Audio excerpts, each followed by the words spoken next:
Assalamualaikum warahmatullahi wabarakatuh. Waalaikumsalam warahmatullahi wabarakatuh. Yang saya hormati, yang terhormat Bapak Ketua SMA Negeri 1 Losari, yang saya hormati Bapak Ibu guru, staf pengajar di SMA Negeri 1 Losari. Alhamdulillah, syukurillah pada siang hari ini kita bisa berkumpul dalam rangka suatu kegiatan terkait dengan pendidikan calon guru penggerak angkatan 11, di mana pada saat ini kita akan mengikuti kegiatan diseminasi berbagai pemahaman dan pengalaman penerapan budaya positif yang akan nanti disampaikan oleh calon guru penggerak angkatan 11 Ibu Nur Laila SPD. Salawat beserta salam tak lupa kita sampaikan, aturkan kepada beliau Nabi Muhammad Rasulullah Sallallahu Alaihi Wasallam yang kita nantikan syafaat kelak di yaumil kiamat. Bapak Ibu guru yang saya hormati, untuk susunan acara pada kegiatan hari ini yaitu nanti pemaparan terkait dengan apa itu budaya positif, dan kemudian disambung dengan sesi berikutnya adalah sesi tanya jawab. Oke, untuk lebih mengefektifkan waktu, kegiatan diseminasi ini kita mulai dan langsung akan disampaikan oleh beliau calon guru penggerak angkatan 11 Ibu Nur Laila SPD. Kepadanya kami persilakan. Terima kasih Pak Subhan. Bismillahirrahmanirrahim. Assalamualaikum warahmatullahi wabarakatuh. Waalaikumsalam warahmatullahi wabarakatuh. Yang terhormat Bapak Kepala SMA Negeri 1 Losari, Bapak Ibu Guru SMA Negeri 1 Losari yang saya hormati, terima kasih ya atas kehadirannya untuk memenuhi undangan saya dalam rangka diseminasi pemahaman guru penggerak. Alhamdulillah wa syukurillah wala haula wala quwata illa billah. Ya.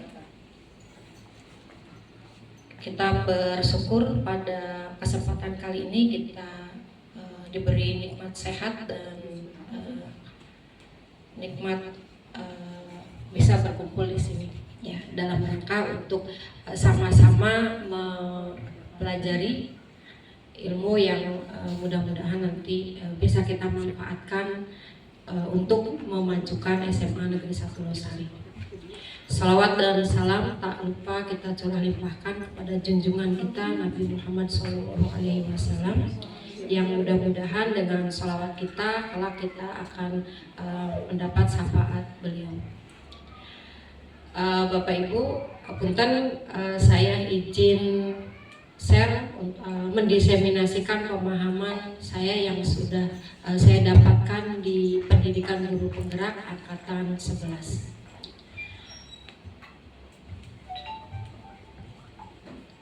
Pada kesempatan kali ini saya akan berbagi pemahaman tentang pemahaman dan pengalaman penerapan budaya positif.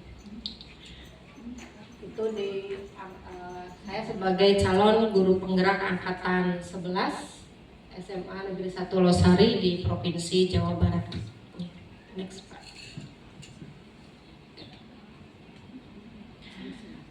Perkenalkan Bapak Ibu, biodata saya sudah tahu ya, dan lengkapnya gelarnya masih sama, Nur Laila SPD, Bapak Ibu. Instansinya SMA Negeri 1 Losari, kemudian alamat sekolah di Losari, Kabupaten Cirebon. Saya adalah peserta pendidikan guru penggerak angkatan 11 Provinsi Jawa Barat. Lebih enaknya saya berdiri aja, Pak. Biar tahu kalau kompetensinya, Pak.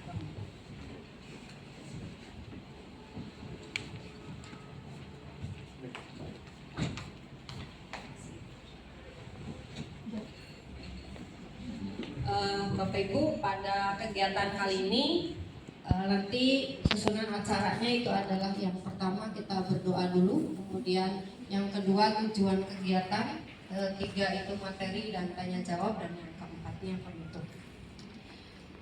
Next Pak. Sekarang untuk kegiatan ini marilah kita awali dengan sama-sama membaca bacaan basmalah. Bismillahirrahmanirrahim.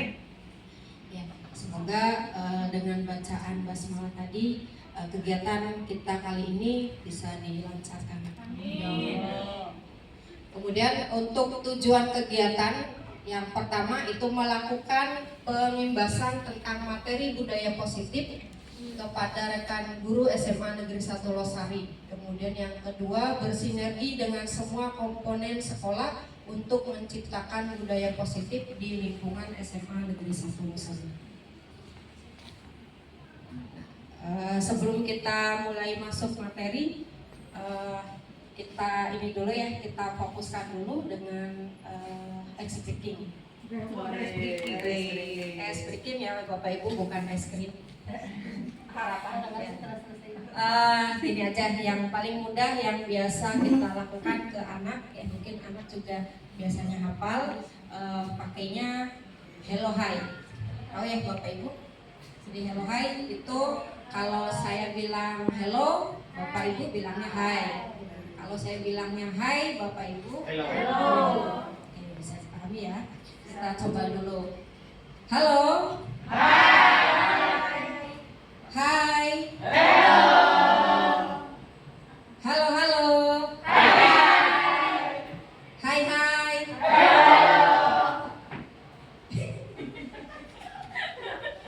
Sudah fokus semua. Akhirnya saya mau ikut. Tapi nggak apa-apa ya, saya ulang lagi biar Bapak Ibu mengikuti kegiatan ini dalam kondisi gembira. Ya, saya ulang lagi, langsung 3 kata. Hello, hello, hai. Hai, hai, hai. Ulangi lagi ya, belum fokus. Hai, hai, hello. Halo. Sudah bisa ya, sudah paham. Oke, yang pertama ini untuk konsep budaya positif itu adalah mengenai perubahan paradigma baru. Kemudian perubahan paradigma baru ini berkaitan dengan perubahan budaya.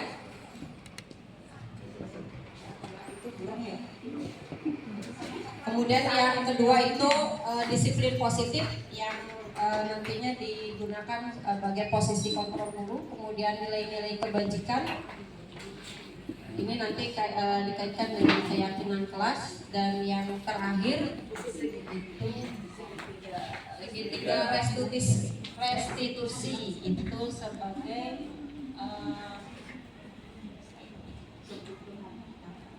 pemenuhan kebutuhan dasar manusia. Next Pak.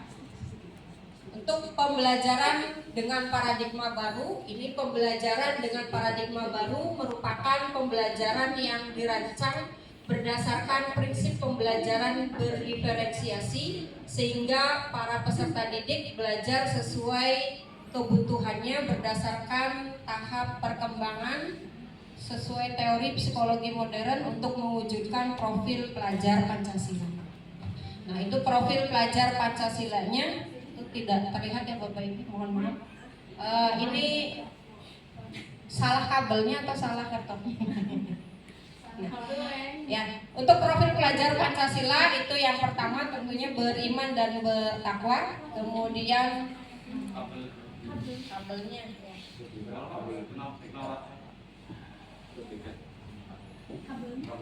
Kabel bawah Pak. Kabelnya. Kabelnya simpas ning rambut. Mana? Goyang. Nah. Digoyangnya kan. Goyang ya.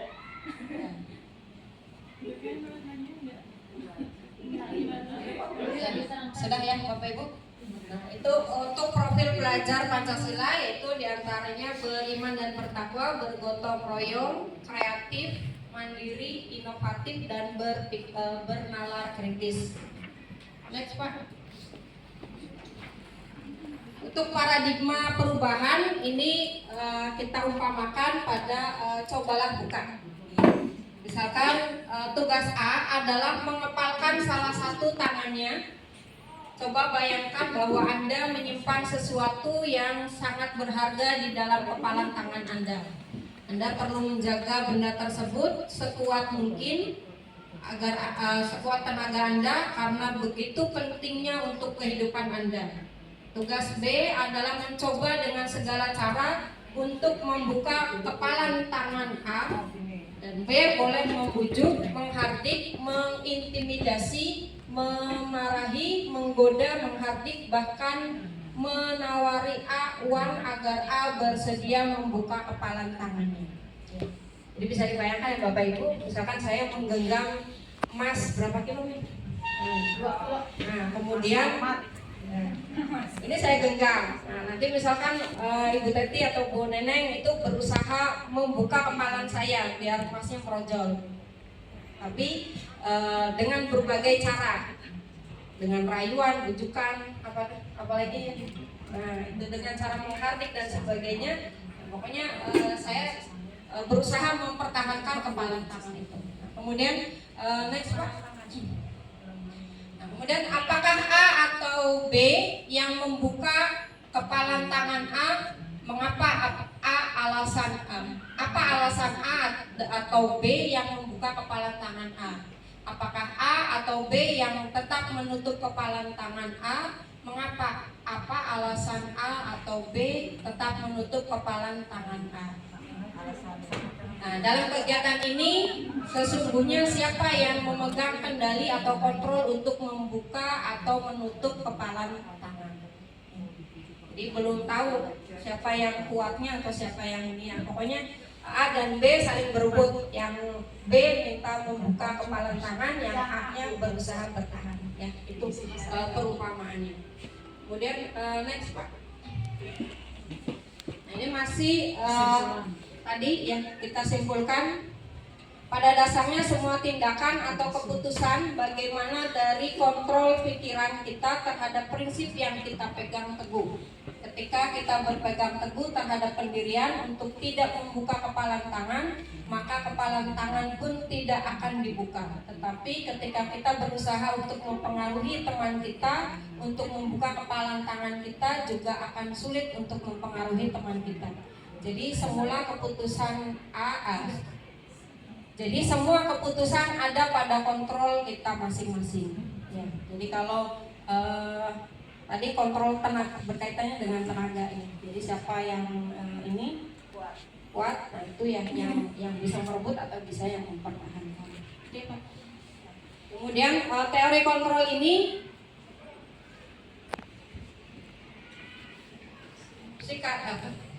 psikiater dan pendidik Dr. William Glasser dalam kontrol teori yang kemudian hari berkembang dan dimaknai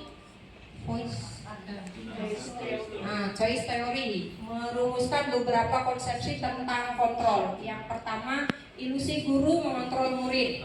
Kemudian ilusi bahwa semua penguatan positif, efektif dan bermanfaat. Itu konsepsi makna kontrol. Kemudian ilusi bahwa kritik dan membuat orang merasa bersalah dapat menguatkan karakter. Kemudian yang berikutnya, ilusi bahwa orang dewasa memiliki hak untuk memaksa. Itu teorinya, pilihan-pilihan teori kontrolnya Bapak Ibu. Next Pak. Untuk mengubah paradigma stimulus respon di pendekatan teori kontrol, ini kurang jelas ya. Lihatnya di sini. Terlalu kecil. Ya. Untuk agak terang. Stimulus respon. Untuk respon itu realitas kebutuhan kita sama. Sedangkan teori kontrolnya itu realitas kebutuhan kita berbeda. Kemudian yang kedua itu semua orang melihat hal yang sama. Sedangkan di teori kontrol itu setiap orang memiliki gambaran yang berbeda. Kemudian berikutnya, kita mencoba mengubah orang agar berpandangan sama dengan kita. Tapi di teori kontrol ini kita berusaha memahami pandangan orang lain tentang dunia. Kemudian yang keempat itu perilaku buruk dilihat sebagai suatu kesalahan, sedangkan di teori kontrol itu semua perilaku memiliki tujuan. Dan yang kelima, orang lain bisa mengontrol saya, sedangkan di teori kontrolnya hanya Anda yang bisa mengontrol diri Anda. Dan berikutnya, saya bisa mengontrol orang lain. Di teori kontrolnya Anda tidak bisa mengontrol orang lain. Kemudian pemaksaan ada pada saat bujukan gagal. Kemudian di teori kontrolnya kolaborasi dan konsensus menciptakan pilihan-pilihan baru. Dan yang terakhir, media berpikir menang kalah, sedangkan di teori kontrol itu model berpikir menang-menang. Berikutnya itu tentang disiplin positif. Disiplin positif, disiplin ini berasal dari bahasa Latin yaitu disiplina, yang artinya belajar. Makna asal dari kata ini berkonotasi dengan disiplin diri dari murid-murid Sokrates dan Plato. Disiplin diri membuat orang menggali potensinya menuju sebuah tujuan apa yang dihargai. Disiplin positif adalah disiplin tanpa ancaman atau tanpa hukuman. Menerapkan disiplin positif dapat meningkatkan kesadaran siswa dalam membentuk karakter. Disiplin positif dapat dibuat melalui kesepakatan antara guru dan siswa agar siswa merasa terlibat dan bertanggung jawab dalam menjalankan disiplin tersebut. Tujuan mulia dari penerapan disiplin positif adalah agar terbentuk murid-murid yang berkarakter, berdisiplin, santun, jujur, peduli, bertanggung jawab, dan merupakan pembelajar sepanjang hayat sesuai dengan standar kompetensi lulusan yang diharapkan. Ini menurut Ki Hajar Dewantara bahwa merdeka itu artinya tidak hanya terlepas dari perintah, akan tetapi tidak cakap buat memerintah diri sendiri. Bisa dipahami Bapak Ibu? Nilai-nilai kebajikan universal, nilai yang disepakati bersama, lepas dari suku, bangsa, agama, bahasa maupun latar belakangnya. Contoh nilai kebajikan institusi atau organisasi. Dari profil pelajar Pancasila, beriman, bertakwa kepada Tuhan Yang Maha Esa dan berakhlak mulia, itu mandiri, bernalar kritis, berkebinekaan global, dan bergotong royong serta kreatif. Kemudian ISO Primary Years Program atau PYP itu adalah toleransi, rasa hormat, integritas, mandiri, menghargai, antusias, empati, keingintahuan, kreativitas, kerjasama, percaya diri, dan komitmen. Sedangkan keterampilan hidup atau life skill itu dapat dipercaya, lurus hati, pendengar yang aktif, tidak merendahkan orang lain, dan memberikan yang terbaik dari diri. Itu contoh-contoh kebajikan institusi atau organisasi. Nah, ini contoh penerapan budaya positif dan nilai-nilai kebajikan di sekolah kita yang sudah kita terapkan, yaitu diantaranya yang pertama itu senyum, sapa, dan salam ya. 5S atau 3S? 5S ya. Senyum, sapa, salam, sopan, dan santun. 5S. Kemudian ada budaya positif. Berikutnya itu ada sarapan bersama, sarapan pagi bersama, doa pagi bersama. Kemudian ada senam pagi bersama yang dilakukan setiap Jumat. Ya, kemudian muhadharah juga setiap Jumat bergantian dengan olahraga. Ya, kemudian ada bakti sosial atau bersih-bersih sekolah, yaitu juga sama bergantian dengan setiap pekan di hari Jumat dan bergantian dengan kegiatan muhadharah atau olahraga ya, olahraga bersama.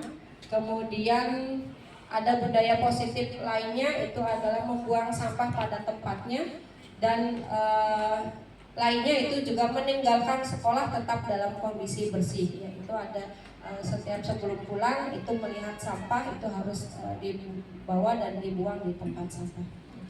Nah, itu beberapa nilai kebajikan di sekolah yang selayaknya kita patut pertahankan. Ya, bila perlu kita tambahkan mungkin apalagi ya.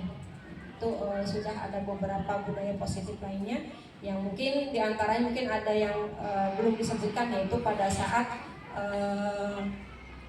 memperingati hari besar agama Islam yang pertama, kemudian apalagi Bapak Ibu yang sudah kita terapkan. Tapi yang jelas ini kegiatan rutin yang sudah kita laksanakan di sekolah itu, yang diantaranya itu tadi ada olahraga, kemudian olahraga senam pagi bersama, kemudian muhadoroh ya, doa pagi bersama itu setiap pagi, dan bersih-bersih sekolah itu yang sudah kita laksanakan. Kemudian untuk senyum, sapa, salam, sopan dan santun itu juga kalau bisa kita ikut bersama-sama untuk membudayakan nilai-nilai kebajikan di sekolah tersebut. Next Pak. Berikutnya teori motivasi, hukuman dan penghargaan restitusi. Teori motivasi perilaku manusia yang dosen itu yang pertama, untuk menghindari ketidaknyamanan hukuman, apa yang akan terjadi apabila saya tidak melakukannya. Itu motivasi ya, motivasi manusia itu biasanya untuk menghindari ketidaknyamanan atau hukuman. Itu biasanya mereka berpikir apa yang akan terjadi apabila saya tidak melakukannya. Itu merupakan motivasi internal. Jadi dari dalam dirinya ada, tapi dari di luarnya itu untuk menghindari hukuman, sehingga masuknya itu motivasi eksternal. Kemudian yang kedua, untuk mendapatkan imbalan dari orang lain, institusi apa yang akan saya dapatkan apabila saya melakukannya. Nah, itu untuk mendapatkan imbalan ya. Jadi untuk mendapatkan imbalan, mereka akan berpikir apa yang akan saya dapatkan kalau saya melakukannya. Itu juga merupakan motivasi eksternal. Kemudian yang ketiga itu adalah untuk menghargai diri sendiri.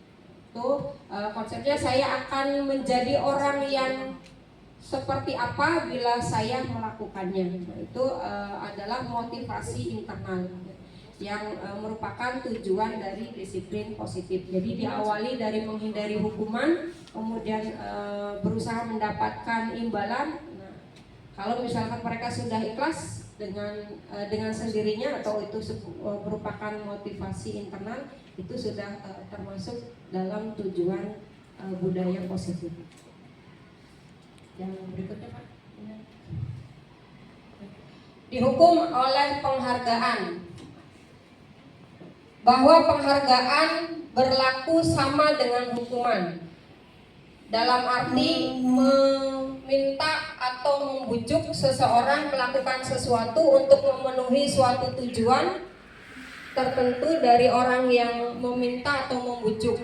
Dorongannya eksternal dan akan ada faktor ketergantungan beberapa dampak dari pemberian penghargaan. Di antaranya itu adalah penghargaan jangka pendek dan jangka panjang. Pengaruh jangka pendek dan jangka panjang. Kemudian penghargaan atau menghukum, penghargaan mengurangi ketepatan, penghargaan tidak efektif, dan penghargaan merusak hubungan. Ini penghargaan menurunkan kualitas. Tadi yang kedua dan ketiga itu penghargaan mematikan kreativitas, dan penghargaan mengurangi motivasi intrinsik. Itu ininya sudah. Kemudian bentuk program kebajikan atau apresiasi. Di situ dalam memberikan apresiasi pengakuan perlu diingat beberapa hal. Yang pertama, beri pengakuan secara khusus. Kemudian yang kedua, beri pengakuan secara pribadi. Yang ketiga, beri pengakuan kepada semua murid atau bergantian. Beri pengakuan secara konsisten. Itu fokus pada proses. Nah, contoh pengakuan atau apresiasi kebajikan. Itu apa tuh? Enggak terlihat. Apa ya? Contoh-contohnya diantaranya itu untuk pembuka. Yang pertama, untuk pembuka, kemarin saya perhatikan nilai kebajikan, rasa empati besar sekali. Situasinya pada saat menolong murid baru di kelas kita. Kemudian saya menghargai nilai kebajikan, kepedulianmu.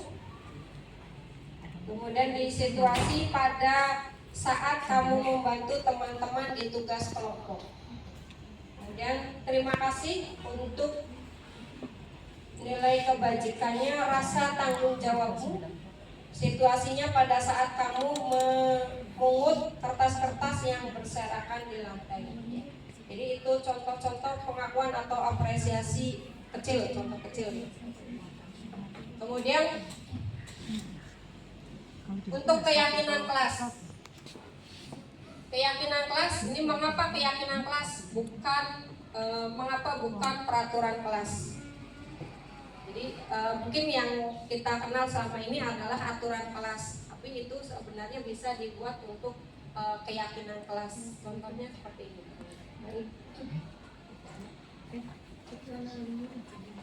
Untuk keyakinan kelas, mengapa kita memilih peraturan tentang menggunakan helm pada saat mengendarai sepeda motor? Kemudian ada pertanyaan juga, mengapa kita memiliki peraturan tentang penggunaan masker dan mencuci tangan setiap saat? Itu merupakan keyakinan. Mengapa kita memiliki peraturan tentang menggunakan helm pada saat mengendarai sepeda motor, dan mengapa kita memiliki peraturan tentang penggunaan masker dan mencuci tangan setiap saat? Nilai-nilai keselamatan atau kesehatan inilah yang kita sebut sebagai suatu keyakinan, yaitu nilai-nilai kebajikan universal, nilai-nilai kebajikan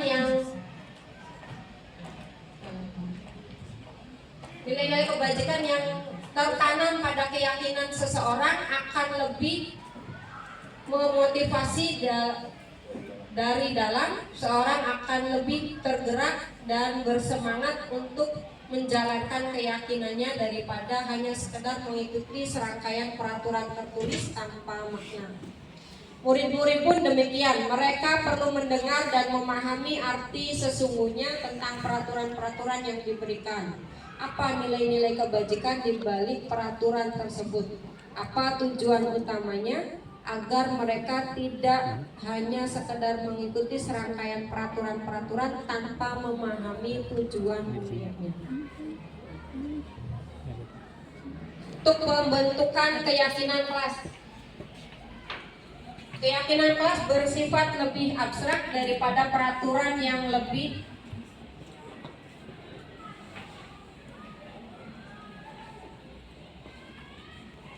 rinci dan konkret. Keyakinan kelas berupa pernyataan-pernyataan universal. Pernyataan keyakinan kelas senantiasa dibuat dalam bentuk positif. Kemudian keyakinan kelas hendaknya tidak terlalu banyak sehingga mudah diingat dan dipahami oleh semua warga kelas. Keyakinan kelas sebaiknya sesuatu yang dapat diterapkan di lingkungan tersebut. Kemudian semua warga kelas hendaknya ikut berkontribusi dalam pembuatan keyakinan kelas lewat kegiatan curah pendapat. Kemudian yang terakhir, bersedia meninjau kembali keyakinan kelas dari waktu ke waktu. Itu untuk pembentukan keyakinan kelas. Berikutnya, contoh-contoh keyakinan kelas. Yang pertama, setiap anggota kelas perlu belajar. Kemudian setiap anggota kelas perlu senang. Setiap anggota kelas perlu melakukan tugas. Setiap anggota kelas perlu saling menghargai. Setiap anggota kelas perlu merasa aman. Itu contoh keyakinan kelas. Berikutnya masih contoh keyakinan kelas. Itu misalkan selalu bersikap positif, kemudian senantiasa menjadi diri terbaik, kemudian percaya dan menghormati orang lain serta barang miliknya, kemudian berkomitmen terhadap setiap tugas dan senantiasa membantu. Kemudian itu kegiatannya.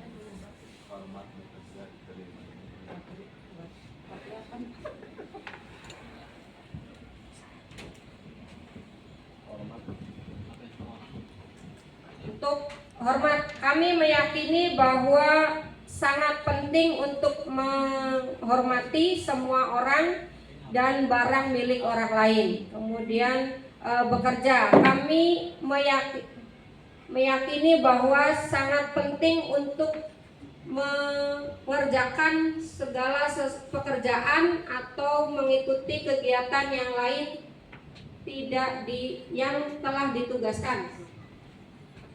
Kemudian diterima dan dimiliki. Kami meyakini bahwa sangat penting untuk merasa diterima bahwa pada suatu kelompok dan saling peduli satu dengan yang lainnya.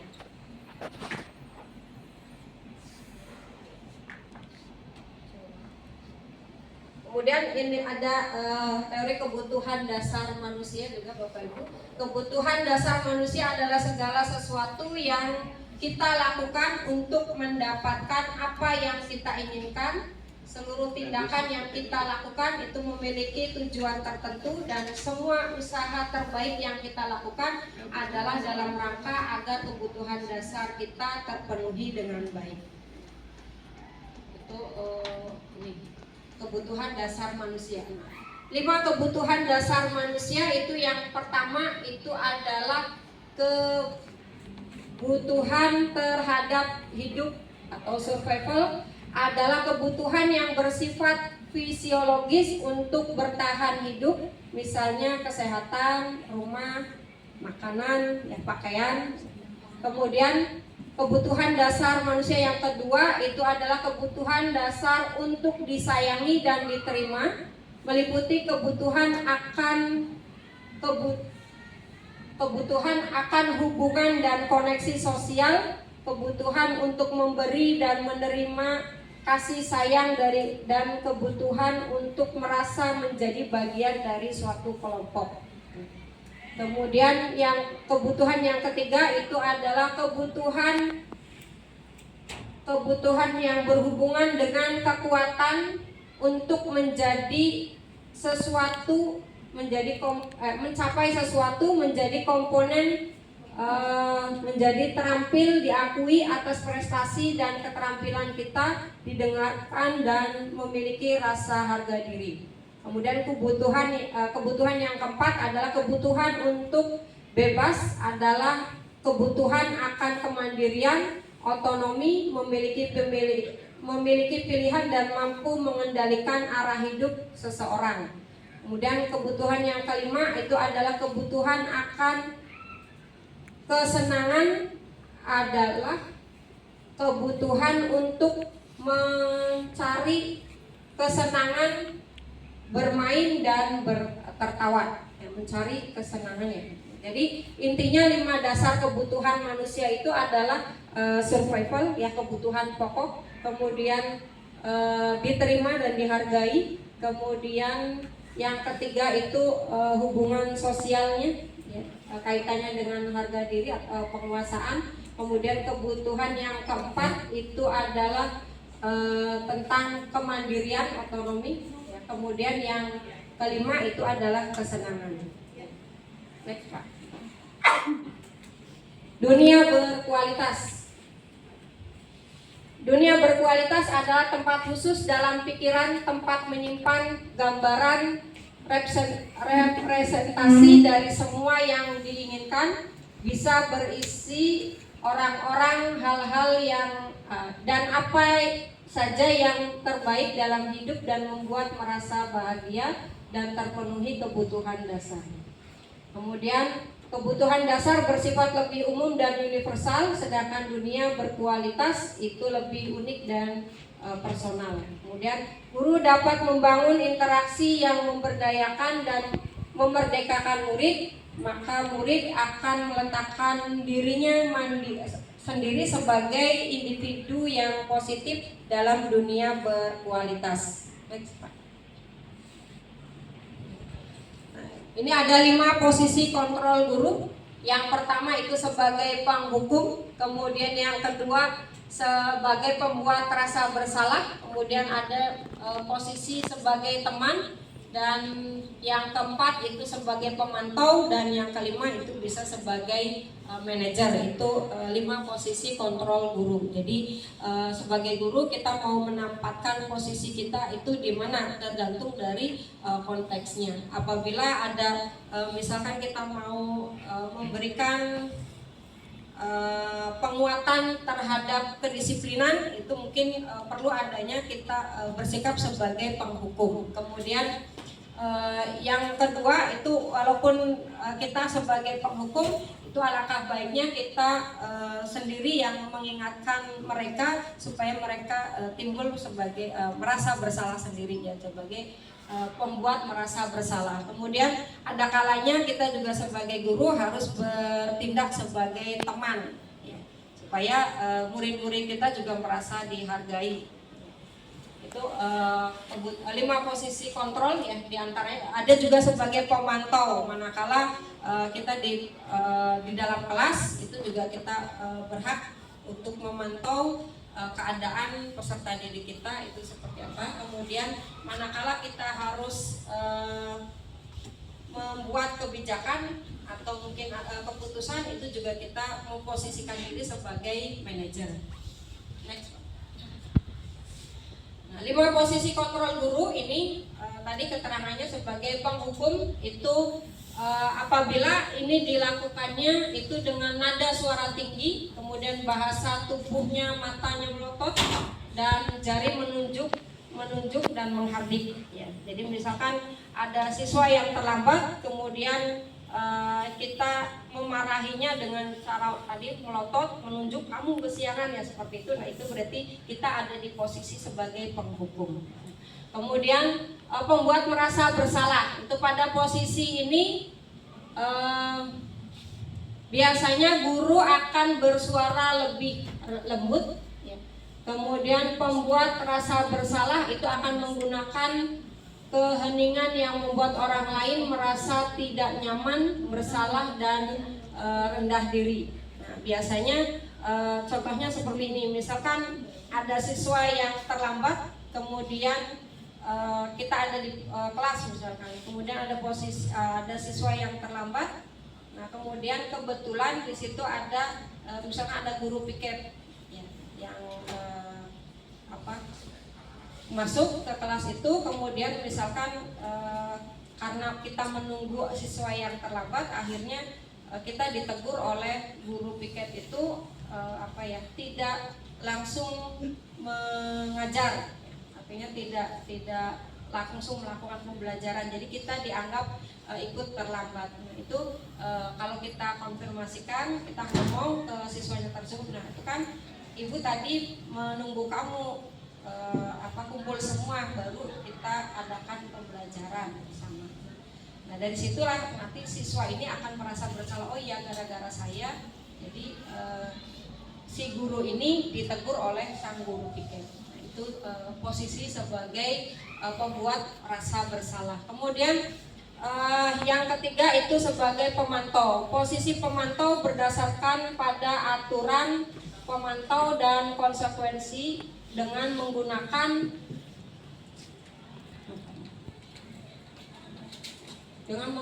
apa sih? Saksi konsekuensi. Kita dapat memisalkan hubungan pribadi kita dengan murid. Jadi sebagai pemantau ini, misalkan kita ada siswa yang memiliki masalah, misalkan sering keluar kelas, Nah, kemudian ada yang melaporkan. Nah, kemudian kita mengkonfirmasinya dengan menghadirkan tadi yang saksinya. Itu teman-teman kamu bilang bahwa kamu sering keluar kelas atau sering bolos. Itu kita di situ sebagai pemantau. Kemudian posisi sebagai teman. Guru pada posisi ini tidak akan menyakiti murid, namun akan tetap berupaya mengontrol murid melalui persuasi. Posisi teman pada guru bisa negatif atau positif. Nah, ini hati-hati kalau guru SMA ya. Guru SMA khususnya untuk Bapak guru, itu kalau ada siswi yang bermasalah, posisi temannya ini nanti bisa dianggap sebagai teman yang negatif gitu ya. Jadi kita harus bisa memposisikan temannya itu seperti apa, pendekatan kita itu seperti apa. Kemudian yang kelima itu sebagai manajer. Nah, sebagai manajer itu posisi di mana guru membimbing murid untuk memiliki sikap disiplin positif, mempersilahkan murid mempertanggungjawabkan perilakunya, mendukung murid agar dapat menentukan solusi atau permasalahannya sendiri. Jadi misalkan siswa ingin mengadakan kegiatan 17-an, lomba 17-an. Nah, kita nanti persilahkan kepada siswa tersebut mau caranya seperti apa. Kita didiskusikan, kemudian dicarikan solusinya secara bersama untuk mengambil keputusan secara bersama juga. Yaitu kita posisi kita sebagai manajer ya, apabila membimbing anak kita di posisi kontrol guru itu sebagai manajer. Itu dengan cara mendiskusikan, kemudian membimbing mereka supaya untuk bisa mengambil keputusannya sendiri.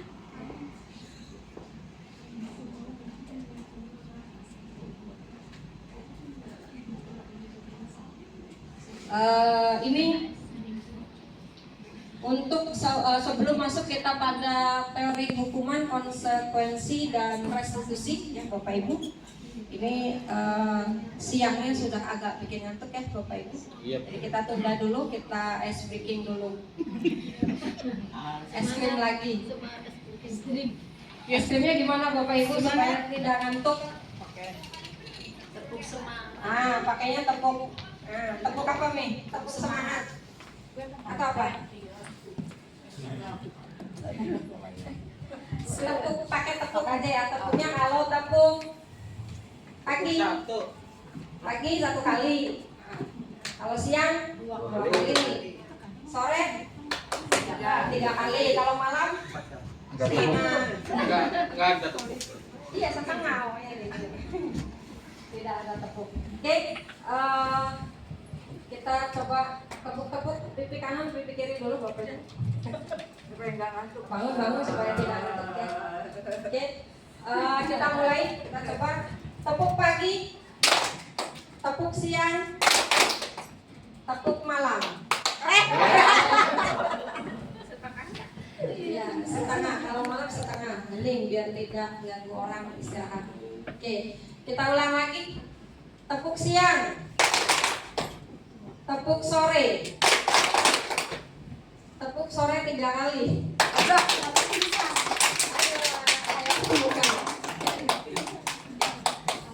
Terima kasih Bapak Ibu. Kita fokus lagi ya. Kita masuk ke teori hukuman, konsekuensi dan restitusi. Untuk hukuman tidak terencana atau tiba-tiba murid tidak tahu apa yang akan terjadi dan tidak dilibatkan. Hukuman bersifat satu arah dari pihak guru yang memberikan, dan murid hanya menerima suatu hukuman tanpa melalui suatu kesepakatan atau pengalaman. Hukuman yang diberikan bisa berupa fisik maupun psikis. Contohnya gimana Bapak Ibu? Contohnya, Aing contohkan. Hukuman. Aing contohkan dihukum. Teori penghukumnya seperti apa? Pokoknya tiba-tiba tidak ada kesepakatan. Misalkan, kalau ada siswa yang terlambat masuk kelas, kalau kita di posisi sebagai penghukum atau kita memberikan hukuman kepada siswa tersebut, itu gimana? Suruh siapa masuk kelas ya gitu ya? Atau Sana balik lagi. Alhamdulillah. Nah, atau berdiri di kelas. Ya. Saya Bu, Ya, gimana itu? cari sampah Bu. Hah? Cari sampah. Cari sampah. Iya, cukup efektif. Oh, Kami iya. sama masyarakat. Cari sampah yaitu 50. ya. Oke, yang jelas untuk hukuman ini biasanya seketika. Ya, tadi kalau misalkan cari sampah, kalau kita tidak komunikasikan di awal, itu bisa masuk kategori penghukum atau menghukum atau hukuman. Kemudian konsekuensi itu sudah terencana atau sudah disepakati. Umumnya bentuk-bentuk konsekuensi dibuat oleh pihak guru atau sekolah dan murid sudah mengetahui sebelumnya konsekuensi yang akan diterima bila ada pelanggaran. Pada konsekuensi murid tetap dibuat tidak nyaman untuk jangka waktu pendek. Misalkan apa Bapak Ibu? Konsekuensi misalkan siswa terlambat datang sekolah ya. Kita sudah sepakati bagi siswa yang terlambat datang sekolah itu harus membersihkan misalkan halaman atau membersihkan selokan gitu ya. Nah itu contoh dari konsekuensi. Jadi yang jelas kalau sudah kita sepakati terhadap murid, jadi murid kalau misalkan ada yang terlambat datang ke sekolah, mereka tahu konsekuensinya, ya karena mereka sudah diberitahu apa konsekuensi apabila terlambat datang ke sekolah. Kemudian restitusi. Untuk restitusi itu proses menciptakan komunikasi bagi murid untuk memperbaiki kesalahan. Kemudian proses kolaboratif yang mengajarkan murid untuk mencari solusi sendiri atas kesalahan yang dibuatnya. Misalkan apa Bapak Ibu? Ya. Jadi misalkan masih contoh pada siswa yang terlambat datang ke sekolah. Kalau kita memberikan restitusi, itu kita panggil anaknya. Nah, kemudian kita tanya, ya kenapa kamu terlambat? Ya. Misalkan ini Bu, tadi saya bangunnya kesiangan. Nah, kamu bangun jam berapa?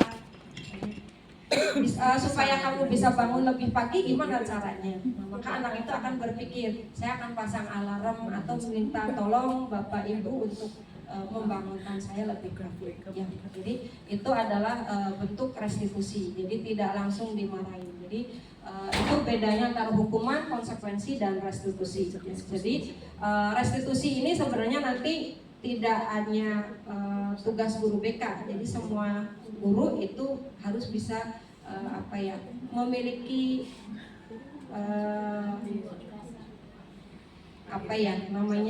pengetahuan tentang segitiga restitusi. Jadi ada yang untuk menstabilkan dirinya sendiri, ya kemudian untuk menguatkan itu harusnya ada nanti untuk bagian restitusi. Berikutnya Pak. Nah, kemudian contoh penerapan 5 posisi kontrol guru.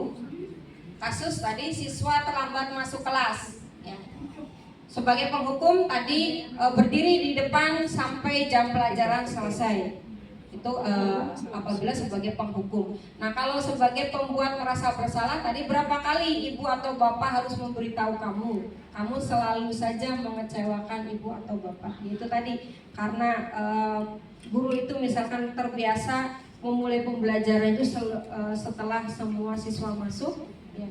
Kemudian akibat ada satu siswa yang belum masuk, akhirnya guru tersebut belum memulai pembelajaran dan kebetulan ada guru piket yang masuk dan ibaratnya memarahi guru tersebut kenapa belum memulai pembelajaran. Ini yang membuat rasa bersalah pada siswa yang terlambat tadi. Berikutnya Pak. Kemudian contoh siswa berikutnya sebagai teman. Kalau sebagai teman tadi masih tentang kasus siswa terlambat masuk kelas, yaitu misalkan kita bilang, ayo dong ikuti aturan sekolah, tolong bantu ibu atau bapak ya sekali ini, lain kali jangan membuat seperti ini lagi ya. Nah itu lebih lembut, tidak sebagai tadi penghukum ya. Itu apabila kita memposisikan diri sebagai teman pada siswa yang terlambat masuk. Kemudian kalau kita sebagai pemantau, kita akan berkata, kamu sudah melanggar peraturan sekolah. Kamu tahu konsekuensinya. Setelah pembelajaran selesai, kamu jangan istirahat dulu, buat catatan tadi yang kamu tertinggal. Nah, itu apabila ini sebagai pemantau. Nah, kemudian yang terakhir itu sebagai berikutnya Pak, sebagai manajer. Pada kasus tadi siswa yang terlambat masuk kelas itu mereka melontarkan pertanyaan atau guru tersebut memberikan pertanyaan, apakah kamu tahu kesalahanmu? Kira-kira bagaimana kamu memperbaiki kesalahanmu? Itu tadi mempertanyakan, tapi mereka juga membimbing murid tersebut untuk berpikir untuk mengatasi dirinya sendiri. Itu contoh penerapan 5 posisi kontrol guru. Berikutnya, posisi kontrol apakah aku? Nah, jika kamu tidak pernah benar melakukannya. Nah, kalau ada kalimat kamu tidak pernah benar melakukannya, ini posisi apa ya?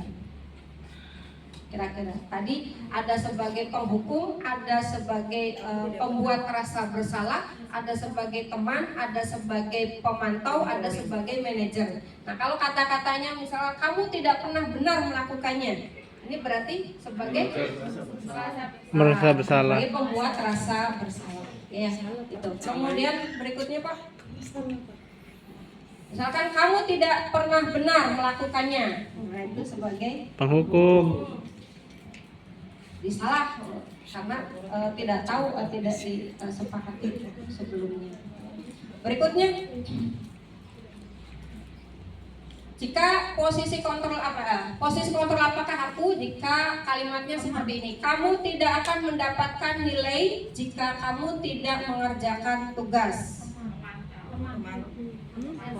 Kamu tidak akan mendapatkan nilai jika kamu tidak mengerjakan tugas. Nah, kita lihat Pak jawabannya. Hasil mana gitu ya? Itu Panwaslu ya. Jadi pemantau ini karena tadi ada yang memantau tadi saksinya itu adalah bentuk tugas yang sudah dikerjakan. Berikutnya Pak. Nah, ini ada studi kasus. Ya, aduh, kecil ya. Ya Pak, agak jelas Pak, kalau lampunya terang sih bisa. Oke. Studi kasus ini, Andi kurang menguasai pelajaran matematika sehingga pada saat pelajaran tersebut berlangsung dia lebih banyak berdiam diri dan tampak tidak semangat mengikuti pelajaran. Saat guru matematikanya Pak Ahmad, bukan Pak Sufan ya, Pak Ahmad menanyakan pertanyaan seputar materi yang sedang diajarkan, Andi menjadi gugup karena tidak bisa menjawab dan tidak sengaja menjatuhkan tempat minumannya dari meja, sehingga airnya pun tumpah. Seluruh kelas menjadi gaduh mentertawakan perilaku Andi yang tampak bingung dan salah tingkah tersebut. Pak Ahmad saat itu membiarkan teman-teman Andi mentertawakannya, sedangkan Andi tampak malu luar biasa. Malahan Pak Ahmad meminta Andi untuk maju ke depan dan berdiri di depan kelas sambil mengangkat satu kakinya karena tidak bisa menjawab pertanyaan Pak Ahmad. Kelas makin gaduh dan anak-anak pun tertawa melihat Andi berdiri di depan kelas sambil mengangkat salah satu kakinya. Tadi kasusnya Pak Ahmad ya, bukan Pak Sufan yang Andi siswanya itu tadi Pak Sarlan.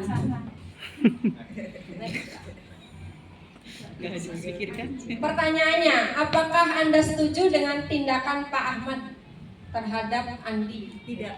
Mengapa? Jangan, nanti ada alasannya. Kemudian, menurut Anda bagaimana dampak yang dirasakan oleh Andi secara psikologis? Apakah baik atau buruk? Kemudian berada di posisi kontrol apa Pak Ahmad ini? Sebagai penghukum. Ya, udah pintar-pintar Bapak Ibunya. Iya, alhamdulillah Pak. CGP udah lulus dulu. CGP semua. Oke. Ya, itu jadi tadi tidak itu ya Pak Ahmad itu tidak disetujui apa yang sudah dilakukan oleh Pak Ahmad. Kemudian dampaknya itu tadi berakibat psikologis buruk bagi Andi, sehingga tadi untuk kasus tersebut Pak Ahmad ini bertindak sebagai forum hukum. Berikutnya Pak. Ini segitiga restitusi. Restitusi bukan pros ya, restitusi.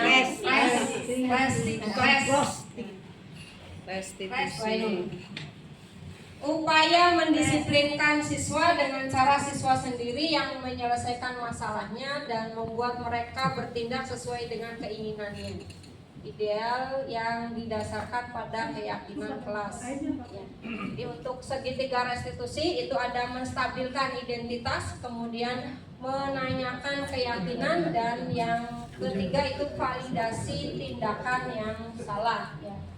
Itu tahapan segitiga restitusi. Next, Pak. Yang pertama untuk segitiga restitusi yang pertama itu adalah menstabilkan identitas. Berdasarkan prinsip membuat kesalahan adalah bagian dari proses pembelajaran. Ini berbuat salah itu tidak apa-apa. Itu contoh kalimatnya ya Bapak Ibu. Kemudian tidak ada manusia yang sempurna. Saya juga pernah melakukan kesalahan seperti itu. Kemudian bisa dengan kata kita bisa menyelesaikan ini, atau Bapak Ibu tidak tertarik mencari siapa yang salah, tapi Bapak atau Ibu ingin mencari solusi dari permasalahan ini. Atau misalkan dengan kata kamu berhak rasa begitu.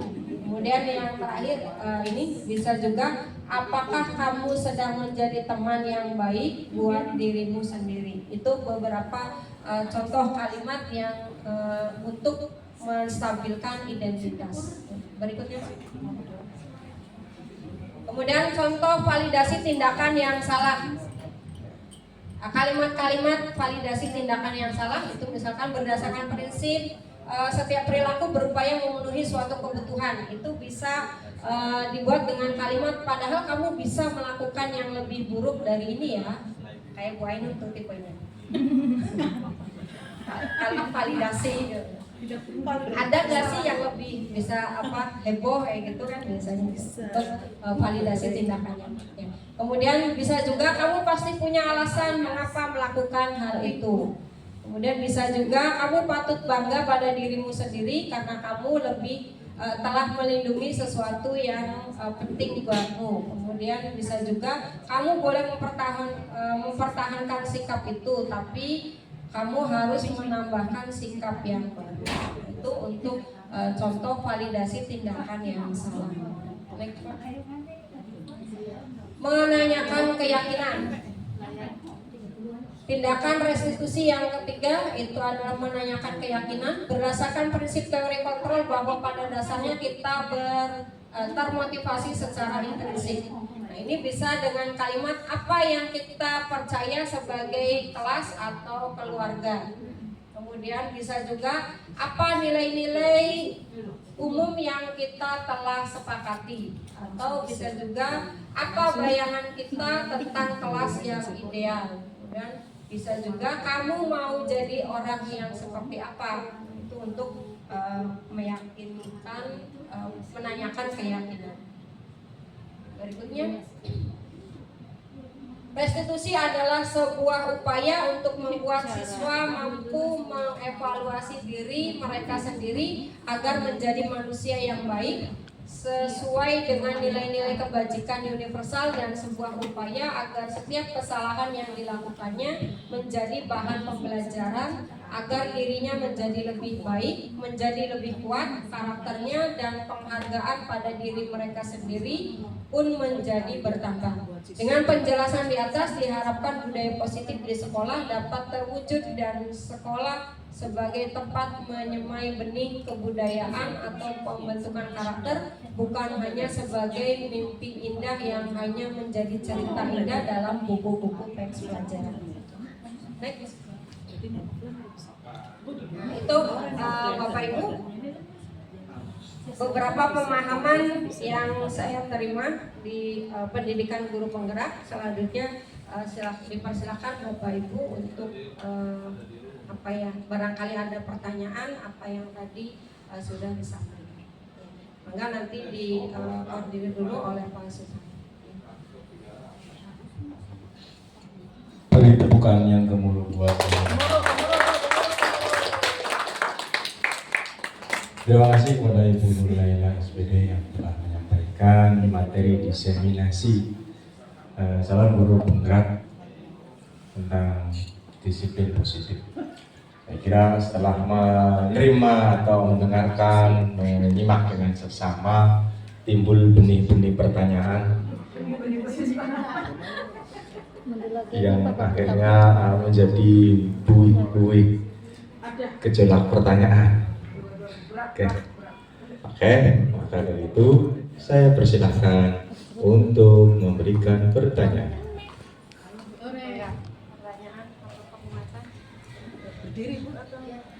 Berdiri, biar enak berdiri.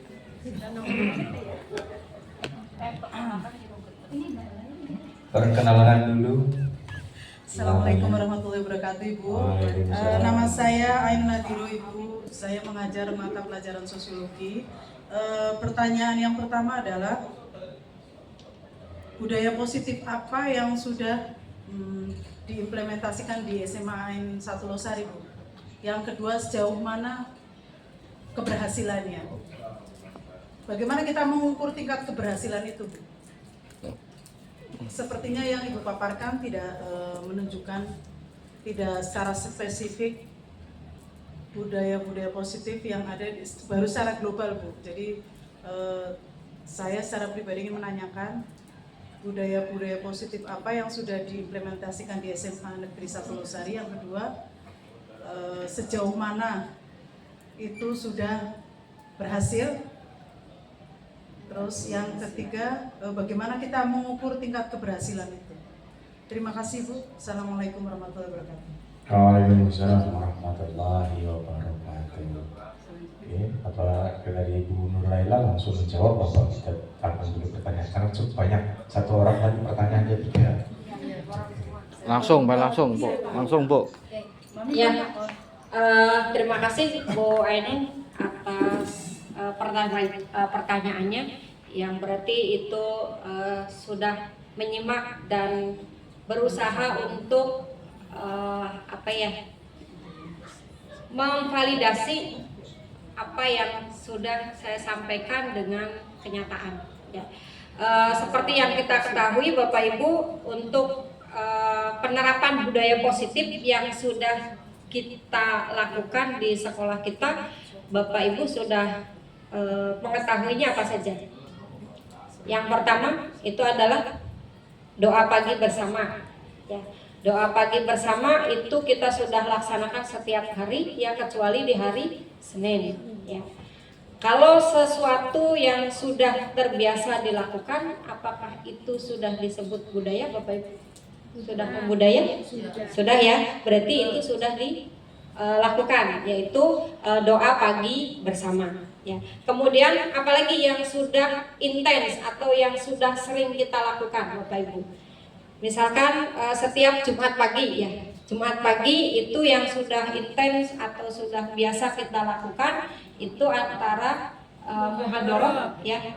Kemudian apalagi? Makan pagi, senam pagi bersama, kemudian bersih-bersih, ya. Nah, yang mana Sholat jamaah. itu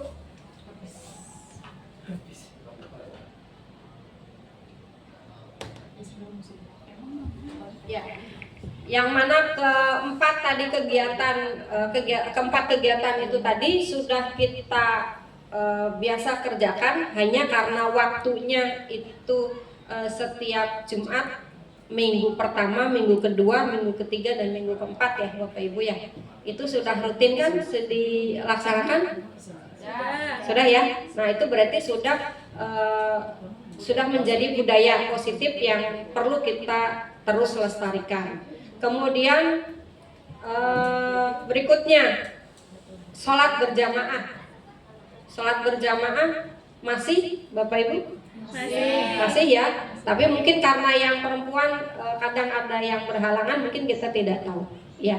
Tapi kalau kita lihat setiap hari itu ada sholat berjamaah ya, terutama di waktu duhur. Nah kalau waktu asar itu juga masih kan Bapak Ibu ya. Hanya mungkin ada beberapa siswa yang memilih langsung pulang ke rumahnya. Ya. Itu tadi Bapak Ibu diantaranya ada doa pagi bersama, kemudian kegiatan Jumat pagi ya yang sudah kita terapkan budaya positifnya. Kemudian apalagi Bapak Ibu? Ada lagi tidak? Nah itu yang pertama, senyum, sapa, salam itu sudah? Sudah ya Bapak Ibu? Sudah, hanya mungkin saya sendiri mungkin kadang-kadang masih belum sempat untuk di depan gerbang karena ternyata saya kurang pagi ya. Itu mungkin yang berarti dari kitanya yang belum membudayakan diri kita untuk selalu datang pagi ya. Memang kita kondisinya berada di Jalan Pantura, kemudian harus melewati rel kereta ya, kemudian juga harus berbarengan dengan karyawan pabrik ya. Jadi mungkin ada beberapa guru yang masih terkendala. Namun semua siswa itu kan setiap pagi masih ada yang selalu menyambutnya dengan bersalaman dengan guru. Ya, itu jadi yang sudah disebutkan itu sebenarnya sudah ya, hanya patut dilestarikan. Ya mungkin kalau kita mungkin tidak tahu, mungkin karena kebetulan kita terlambat atau kita kebetulan di semua. Ya, itu mungkin Ibu tinggal kira-kira apa lagi yang perlu kita tambahkan untuk membuat budaya positifnya. Selain tadi mengurangi sampah plastik ya. Penggunaan sampah plastik itu baru kita terapkan itu di P5 ya, yaitu pembuatan eco-brick ya. Ya mungkin kita perlu nanti bersama-sama untuk mencari solusi budaya positifnya seperti apa ya yang akan kita sepakati. Itu mungkin Bapak Ibu. Barangkali ada yang mau menambahkan? Cukup Bapak Ibu? Atau ada yang mau ditanyakan lagi? Oke, bagaimana Bu Ainun terkait dengan tanggapan atau respon dari Bu Nur Laila atas apa yang Ibu Ainun tanyakan? Itu pertanyaan pertama ya Bu. Yang kedua sejauh mana keberhasilan itu? Terus yang ketiga indikatornya apa Bu? Itu sudah berhasil. Ya. Kalau keberhasilannya, indikatornya tadi masih dilaksanakan kan, berarti itu masih intens ya, masih dilaksanakan. Kemudian apa tadi yang ketiga itu adalah tingkat keberhasilannya.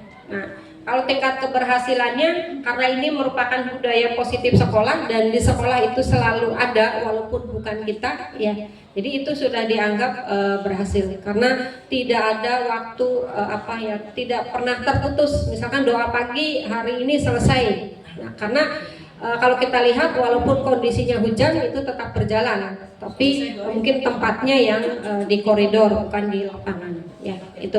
Jadi kalau menurut saya itu sudah terlaksana ya, hanya mungkin tadi yang pengolahan sampah ini yang belum maksimal ya. Kalau pembiasaan membuang sampahnya sudah berhasil, sudah kita biasakan, namun ya itu tadi pengolahan sampahnya yang perlu kita carikan solusinya lagi.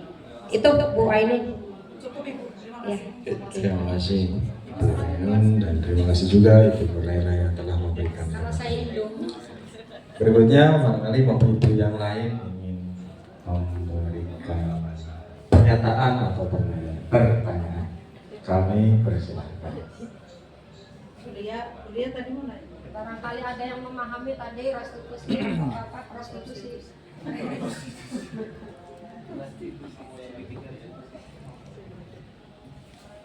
Kuliah Bu, mau tanya lagi.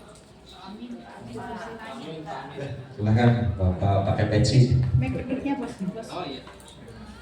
Oh, udah. Maka yang pakai peci dipersilakan. Terima kasih atas kesempatannya. Bismillahirrahmanirrahim. Assalamualaikum warahmatullahi wabarakatuh. Waalaikumsalam warahmatullahi wabarakatuh. Perkenalkan, nama saya Aminuddin. Yang saya dari Kapal PAI. Tadi dibahas tentang posisi kontrol guru, ya Bu ya. Nah, yang saya ingin tanyakan, kita sebagai guru, bagaimana cara menghadapi siswa yang bandel?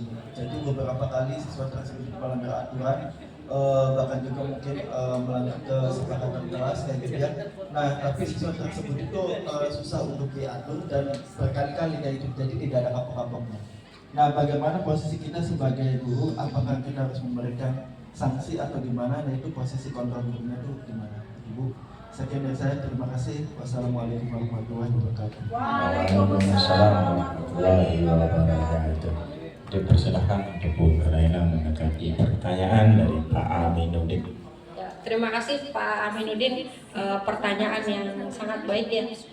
Terkait dengan bagaimana cara kita menghadapi siswa yang bandel itu, kalau menurut pemahaman saya yang sudah saya pelajari di guru penggerak, itu sebaiknya kita membuat keyakinan kelas, Pak. Jadi kita membuat keyakinan kelas itu secara bersama ya dengan siswanya, kita sepakati bahwa tadi untuk keyakinan kelasnya itu seperti apa. Misalkan kita mau membuat keyakinan kelas, mau seperti apa nih? Misalkan masuk tepat waktu. Nah, kemudian misalkan ada siswa yang bandel memberi tawaran, Bu, Pak, berikan toleransi waktu dong. Misalkan kalau kita terlambat 10 menit masih boleh masuk, misalkan seperti itu. Nah, itu alangkah baiknya dibuat kesepakatan kelas dulu atau keyakinan kelas dulu. Nah, keyakinan kelas itu kita buat bersama ya di kelas tersebut. Kemudian kita rangkum, Pak. Rangkumannya itu kita tuliskan dan kita print. Atau kita tulis, kita tempelkan tulisan hasil kesepakatannya itu tadi di dalam kelas. Jadi manakala misalkan ada yang tadi diantaranya masuk tepat waktu dan ada toleransinya boleh misalkan 10 menit. Jadi manakala ada siswa yang terlambat masuk, misalkan lebih dari 10 menit, nah kita tunjukkan Pak keyakinan kelasnya tadi atau kesepakatan kelasnya tadi yang sudah kita buat. Nah, kamu kita misalkan ada siswa yang terlambat lebih dari 10 menit ya, misalkan melampaui kesepakatan itu, nanti bisa saja si anak itu nanti disuruh menemui kita. Nah, kemudian nanti kita obrolin. Nah, kamu kan tadi kenapa Bapak larang masuk? Karena ini tadi ada keyakinan kelas itu tadi ya. Jadi atau bisa saja tadi bentuk pertanyaan restitusinya, mengapa Bapak larang kamu masuk, kamu tahu kan jawabannya ya. Jadi si anak ini bisa memahami itu, mungkin salah satu triknya Pak. Jadi makanya untuk sekarang itu baiknya itu setiap masuk kelas kita awali dengan membuat keyakinan kelas atau kesepakatan kelas. Itu mungkin Pak yang bisa saya jawab. Gimana Pak Amin? Gimana Pak Amin? Sudah cukup? Oke, terima kasih Amin dan juga Bu Nur Laila. Masih juga dipersilahkan satu kali lagi untuk orang penanya lagi. Masih diberi kesempatan. Tinggal kalau kita lihat grup mejanya, lihat grup meja satu lagi. Dipersilahkan.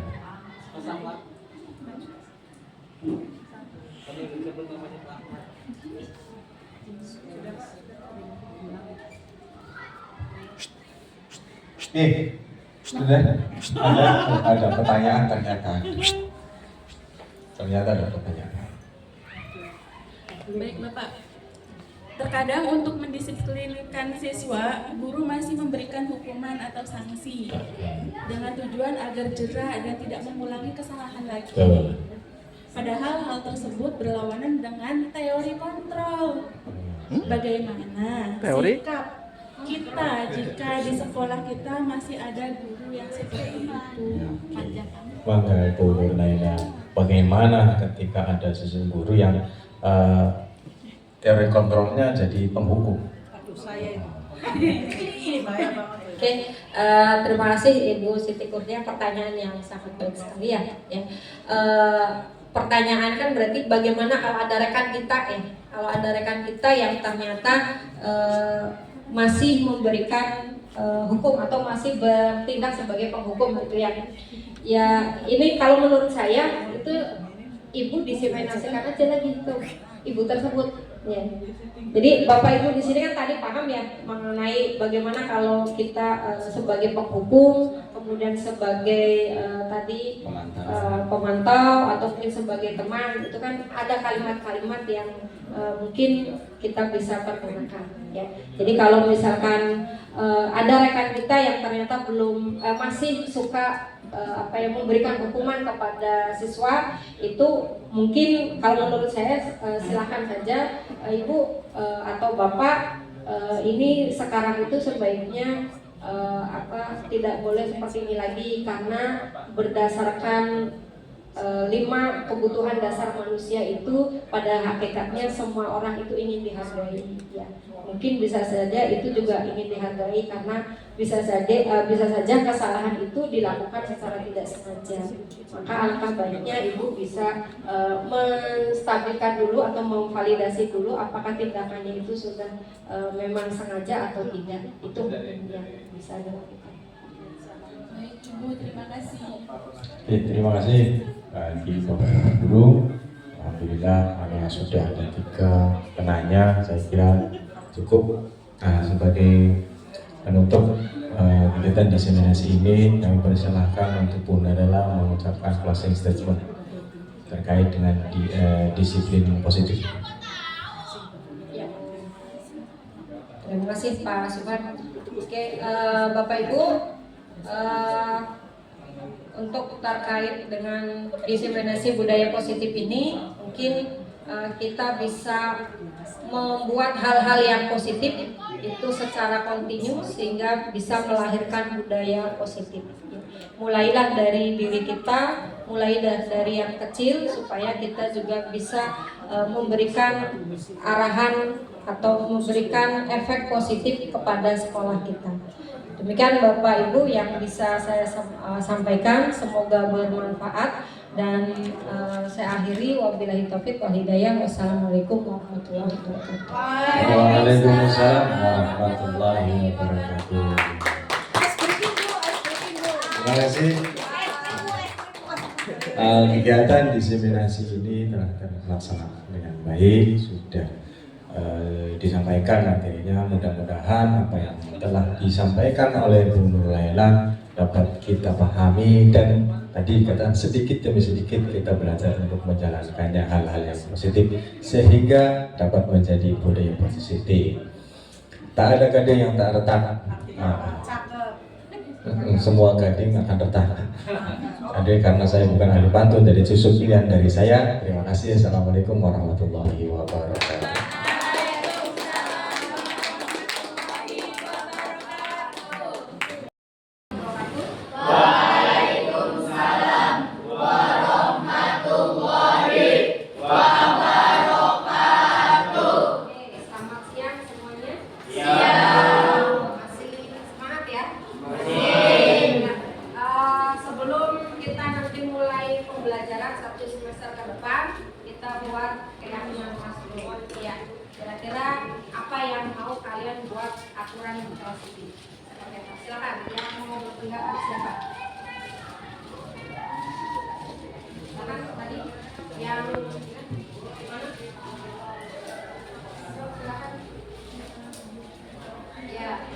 Dilarang ribut di kelas atau gimana?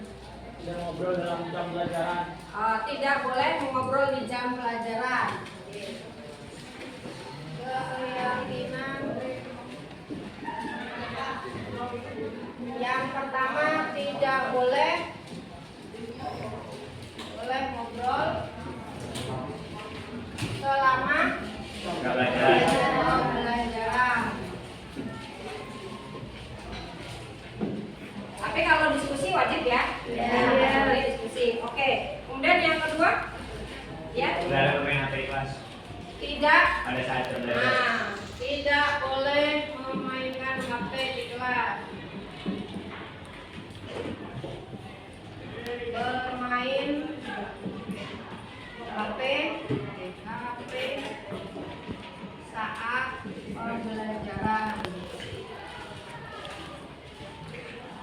Oke, yang kedua, yang ketiga. Ya.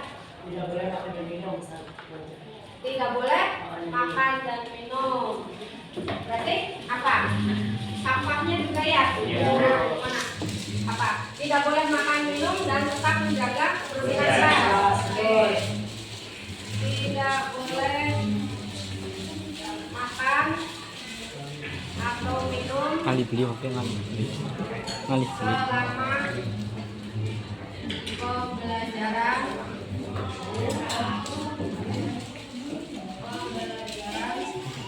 dan tetap menjaga kebersihan kelas. Oke, berikutnya. Pakai catur. Tidak boleh tidur atau mengantuk. Tidak boleh tidur di dalam kelas. Kemudian lagi berpakaian rapi.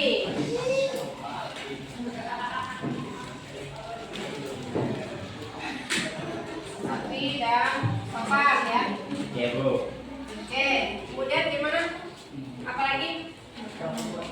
Kalau misalkan ada diskusi gimana? Boleh bersama.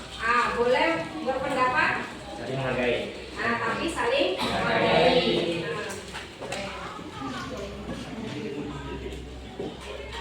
Saling bebas berpendapat.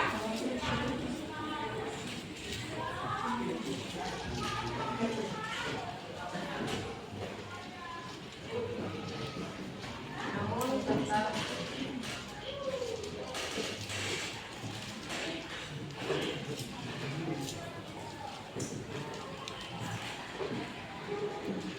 apa ini?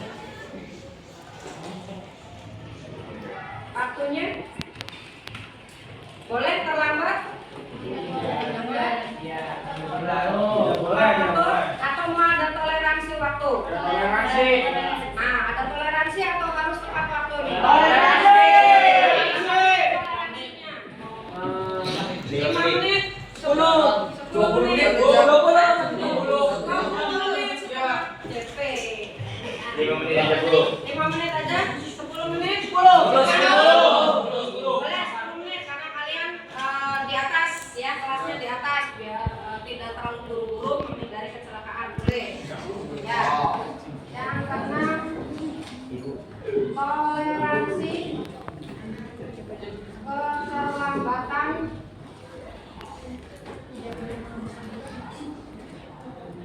masuk kelas 10 menit maksimal 10 menit. Ada lagi? Ya. Nomor mana? 3 dan 4? Tiganya ada. Hah? 3 dan 2. Iya, ada. Masya Allah. Yang sedang siang galau nih. Oke, terima kasih. Udah lapar ya, Bu? Iya. Ada lagi? Ya. Tidak boleh. Ya, Bu. Keyakinan kelas ini merupakan aturan. Nah ini di dalam khusus ibu sendiri ya. Jadi kalau misalkan ibunya ada jam pelajaran itu ternyata 10 menit belum masuk, gimana? Kasih tahu ya, barangkali ada tugas yang harus diselesaikan, yang nanti ibu konfirmasikan, gitu ya. Kemudian, ini gimana nih? Kalau misalkan ada yang makan minum, boleh izin? Boleh. Boleh. Nanti izinnya berapa menit? 5. Wah, 5 menit. Izin seperlunya saja. Ya. Oke,